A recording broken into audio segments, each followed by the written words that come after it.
Siin me nüüd siis oleme. Isamaa pressikonverentsile tuli erakonna esimees Urmas Reinsalu koos 6 advokaadiga.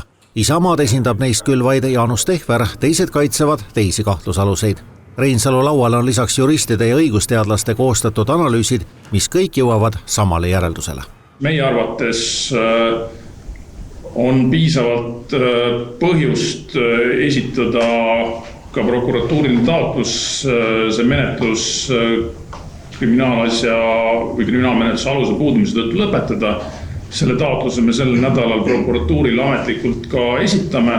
Isamaad kahtlustatakse 110 000 euro suuruses keelatud annetuses. Kogu kahtlustuste summa on 330 000 eurot. Meie poolt on siin praegu 9 õigusteadlast, sealhulgas 2 endist juhtivat riigiprokuröri, 3 endist kohtunikku on oma ekspertiisi esitanud. Siin laua taga omakorda täiendavalt istub 6 advokaati, sealhulgas endine riigi peaprokurör. Aga kellel on põhimõtteliselt ja selles küsimuses ühene järeldus, et see asi ei ole süütegu karistusõiguslikult. Kahtlustused on küll detailides erinevad, kuid põhietteide sama. Erakonnale ei tohi annetada juriidilised isikud ning annetuseks loetakse ka erakonna huvides tegutsemist. Mõnes episoodis kahtlustatakse isegi poliitikut, sest ta tegi endale reklaami, aga ajas asju enda firma kaudu. Ega õiguskaitseasutus ei saa olla ka nagu hulluks läinud robot. Selle loogika järgi, et tegutseb lihtsalt nõnda, et praakseadus ja kolinal sõidab pimedalt. Ja kui inimesed ette jäävad ja alla jäävad, siis ei ole tema asi. Ei ole niisugust asja. Reinsalu ja teised hoidusid otsesõnu süüdistamast erakonnaseadust, aga nentisid, et erakonnaseaduse sätted on omavahel ja põhiseadusega vastuolus. Aga kui Isamaa ja teised kahtlustatavad esitasid 15 analüüsi, mis ütlevad, et prokuratuur eksivat, siis miks nende arvates prokuratuur sellist asja teeb? Prokuratuur on sellise kahtlustuse kokku pannud.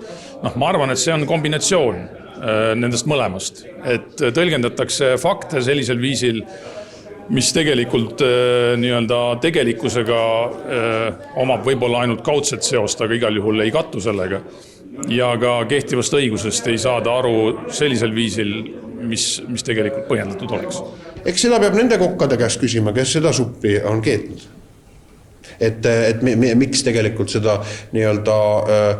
on kuidagi nagu konstruktsioon üles ehitatud selles loogikas lähtudes, et nagu andadvokaat Oliver Nääs tõi välja, et täpselt samadele tehioludele vastaks ka Salki kaasus. Mitte et sekundiks keegi väidaks, et nad on kuritegusid sooritanud, kaugel sellest.